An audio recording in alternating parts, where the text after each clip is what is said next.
Amis bricoleurs, bonjour. Bricoleur ou pas d'ailleurs, puisque cette fois, je débarque avec un nouveau tutoriel accessible à vraiment tout le monde. Je suis confus d'être toujours présent en charge de la narration, mais mon patron a estimé que sa propre voix serait bien pire. Toujours sur le thème du jardinage, j'ai eu envie de partager avec vous une conception qui à mes yeux, est assez originale et qui va vous permettre de fabriquer des structures en 3 dimensions dédiées à la plantation. Le principe est simple, on va partir sur une base de 3 bacs, qui vont toujours respecter les mêmes dimensions. Ils sont conçus pour pouvoir s'emboîter dans tous les sens, un peu comme des Lego. Cette vidéo et les plans qui la composent, sont dédiés essentiellement à la fabrication de ces 3 bacs. Petits, moyens et grands. Ensuite nous allons pouvoir nous projeter dans des assemblages plus ou moins complexes. Comme vous le voyez, j'ai imbriqué 4 structures différentes pour se rendre compte des possibilités. L'objectif a été de simplifier au maximum la conception de ces 3 bacs. Le recyclage de palettes n'était malheureusement pas du tout adapté pour ce concept. La seule et unique matière première qu'il nous faudra pour se lancer sont des planches brutes de largeur 20 cm et d'épaisseur 25 mm. Elles sont standards et se trouvent partout où l'on vend des planches, magasins du bâtiment, bricolage ou encore dans une scierie. C'est ce qu'on appelle plus communément de la planche de coffrage. Les miennes, je les ai trouvées chez Cire, pour environ 2,20 € le mètre linéaire. On les trouve de différentes longueurs, 2 mètres, 3 mètres ou 4 mètres. Elles sont traitées pour l'extérieur, d'où leur aspect jaunâtre. Il nous faudra aussi des vis à bois 5x45, vendues dans les mêmes magasins que les planches. Concernant l'outillage, il ne nous faudra pas grand-chose. Une équerre 1 mètre et un crayon, une scie, une visseuse, un forêt à bois diamètre 3 mm, une petite fraise et du papier de verre. Ceux qui disposent d'une ponceuse et d'une scie circulaire auront la vie plus belle, mais ceux qui n'en ont pas y arriveront aussi.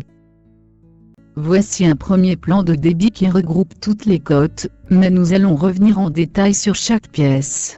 Il m'a fallu 4 planches pour réaliser les 3 bacs de base. On peut remarquer aussi que peu de pièces auront besoin d'être recoupées sur leur longueur.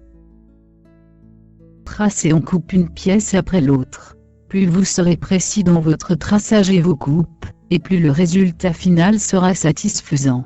Pour nos vis à bois de 5, on préperce à 3, uniquement dans la planche où l'on va faire le fraisage pour noyer la tête de la vis. Une vue sur les pièces coupées et prépercées dans la première planche. Nous pouvons donc commencer l'assemblage du petit bac. Ici les mesures du petit bac, plus les codes des pièces qui le composent.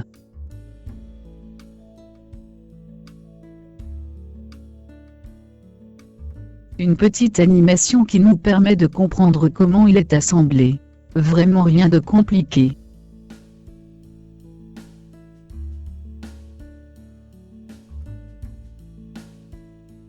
On jette un œil sur le résultat final.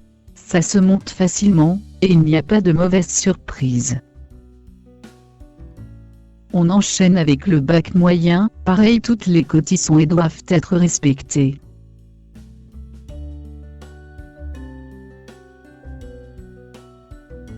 On éclate l'assemblage. Difficile de se tromper, c'est vraiment du vissage de planche basique à la portée des plus maladroits.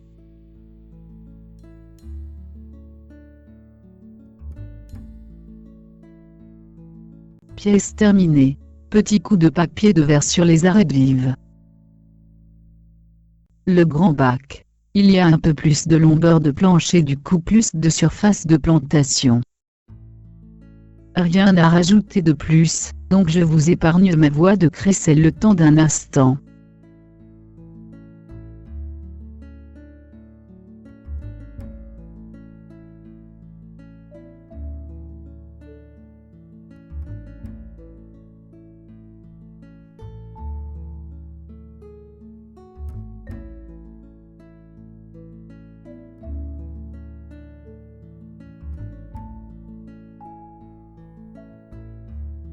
En complément, je vous rajoute 2 plans qui pourraient vous être utiles. Le premier concerne les codes de perçage des pré-trous avant le vissage. Soit vous les tracez comme bon vous semble, soit vous pouvez suivre ces mesures. Le deuxième est plutôt un plan de contrôle du positionnement des cales de centrage du dessous. La fabrication de ces 3 bacs n'ont plus de secret pour vous, il suffit de les multiplier en fonction de votre projet. Ça s'emboîte bien, c'est propre et vous pouvez les lasurer, les peindre en couleur, ou les laisser brutes. Il est conseillé d'agrafer un nylon à l'intérieur, ou de badigeonner une peinture étanche entre la terre et les planches. Concernant le trop-plein de l'eau d'arrosage, on verra dans la prochaine vidéo comment percer un trou au fond de chaque bac, l'un au-dessus de l'autre pour que l'eau s'écoule à l'intérieur de la structure. Pour finir, nous allons passer rapidement en revue la composition des 4 structures que je vous propose. Vous aurez compris que l'on peut concevoir un petit jardinet dans le coin de la terrasse, comme on peut aménager tout un balcon. Après, ce n'est qu'une histoire d'imagination et de courage. Jardinet numéro 1. Composé uniquement de petits bacs et de grands bacs. Les bacs sont vissés entre eux de l'intérieur, avec les mêmes vis que pour la fabrication précédente.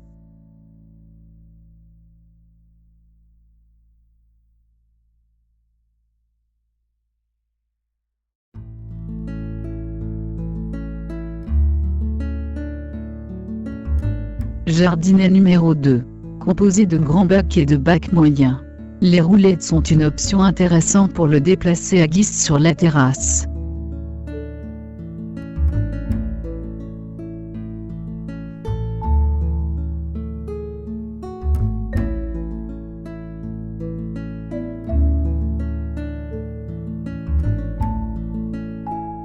Le numéro 3 est celui qui offre la plus grande surface de plantation, aux roulettes ou pas. Uniquement composé de grands bacs.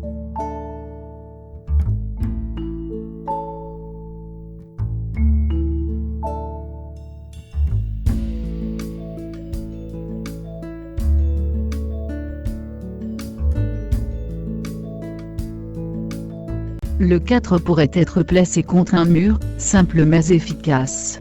Persil, ciboulette, thym, menthe ou simplement des fleurs, à vous d'en décider.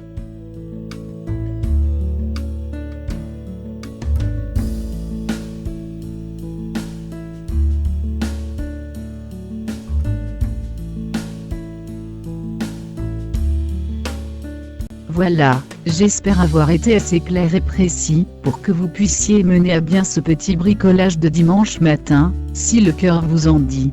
N'hésitez pas à me faire savoir quelle structure vous correspondrait le mieux pour l'inclure dans le tome 2 du tutoriel des bacs à jardiner modulables.